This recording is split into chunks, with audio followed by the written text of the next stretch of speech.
welcome back to Not Another Watch. If it's your first time here, thank you so much for checking the channel out.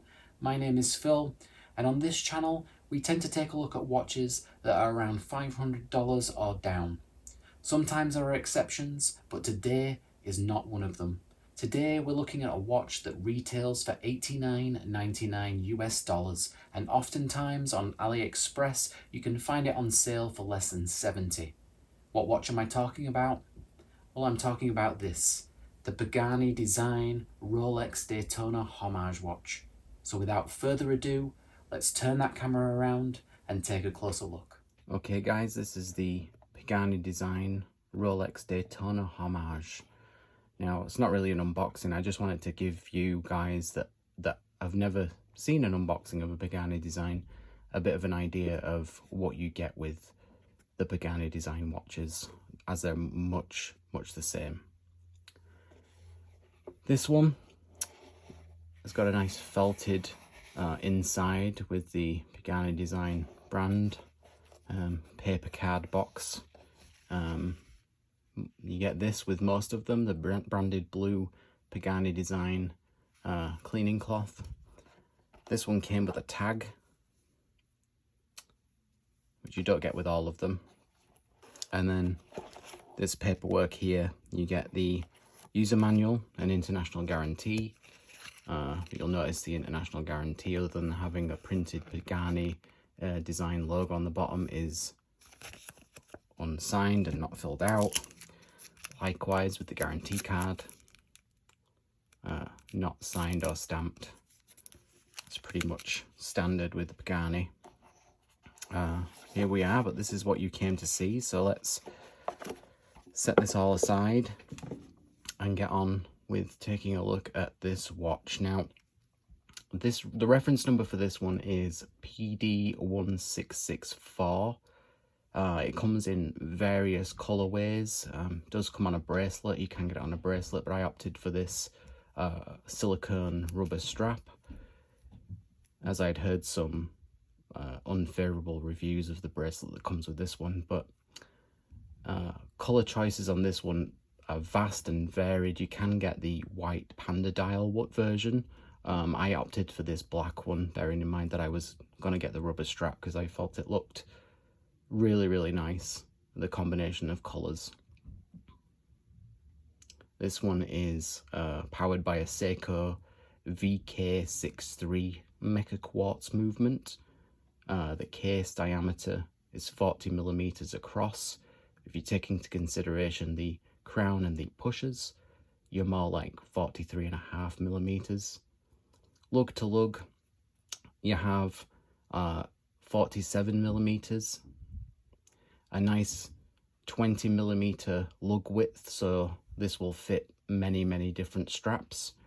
And of course you have a very good thickness of 12 millimeters, so very slim on the wrist. While we're here, screw down branded crown, screw down pushers, screw down case back, which has a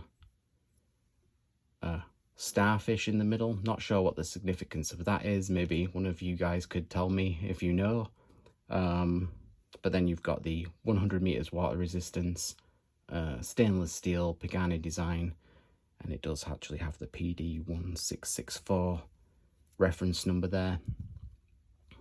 The dial is under a piece of Sapphire Crystal. You've got a black fixed ceramic bezel, 3 sub-dials, which on this model are silver, Pagani Design logo at the 12 o'clock, Pagani Design printed name underneath, chronograph, and sport in red, if you can see that. It doesn't pop as much as I thought it would on this model, but there you go. You have the date window between the 20 and the 25 minute mark. And this sub-dial at the 3 o'clock measures your hours of the day. You've got the second hand at the 6 o'clock, and on this one you have the hour counter for the chronograph. The silver second hand for the chronograph, is up at the 12 and is currently not running.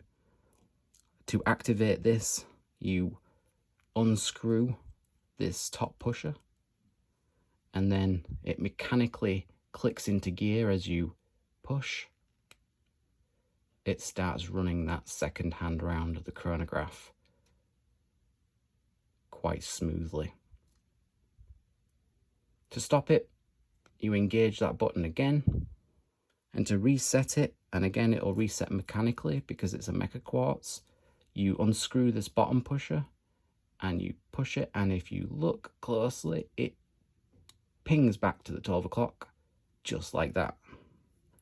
When you're done, make sure you screw these pushers back because that will prevent you from accidentally starting the chronograph, and it will also maintain water resistance, which again is 100 meters water resistance. Only weighs 93 grams on this rubber strap, so that's very, very light and good. On my 7¼ inch wrist, for reference, this one fits very nicely indeed.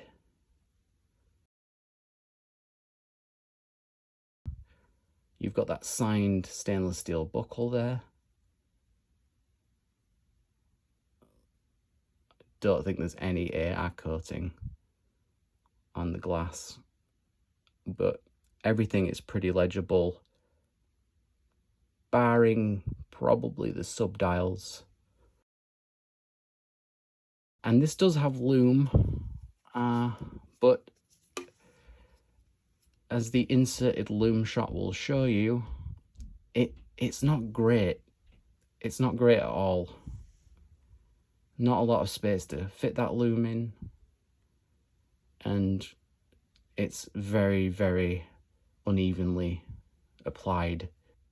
So this kind of brings me to what I don't like about this watch and what I do like about this watch. Now, the eagle-eyed of you will have noticed already, and I think that this is a common problem on this particular model, is that second hand of the chronograph doesn't line up. It's around about a second, almost a second out, and it doesn't quite line up with that 12-hour applied indices there. And yeah, and as I mentioned and alluded to before, they look really cool because they're grooved. Those subdials on this particular model anyway, I think I made a mistake in the sense of me going for looks over practicality here. It's very hard to see the numbers on there because of the glare and shine and how they're printed on there. And the date window, you can just see it's not crackingly centered in between the 20 and 25. It could have been placed a little bit better for me. But and of course the loom, I think the loom is not so good on this one, so that's what I would definitely put in my dislike column. What I do like about this model though is the sapphire crystal. It's flat sapphire crystal, but it's, you know, anything at this price point that has sapphire crystal on is pretty remarkable.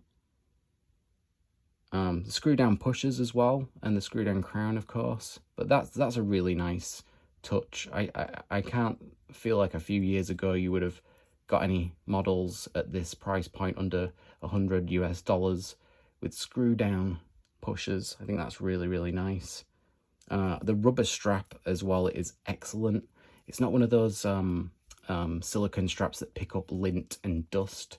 It's very smooth, supple, wears extremely well. It's very soft, you know, fantastic. And as I say, the weight is very, very light on this one, sub 100 grams.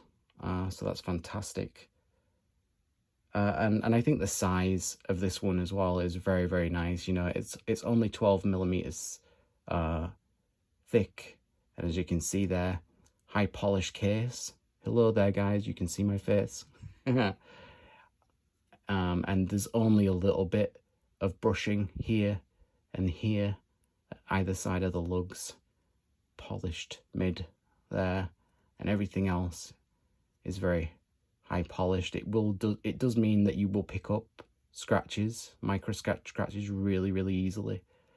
But guys, for a watch that often can be bought for less than $80, and at the maximum you ever really should pay for this one is $90. This is a cracking everyday wear. It gives you all the looks of that Rolex Daytona, and if you can get past the fact that it's a homage watch, if you don't mind that, and I know some guys out there don't like homage watches, which is absolutely fine, but if you can get past the homage thing, I would highly recommend picking one of these up, especially if they're on sale for under the usual recommended retail price of $90.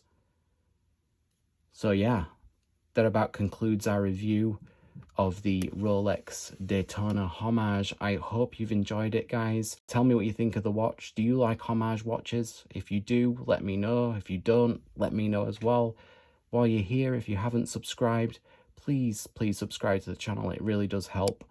And yeah, I guess I'll see you in the next video. Until then, live life, love watches, and take care of yourselves. Bye bye now.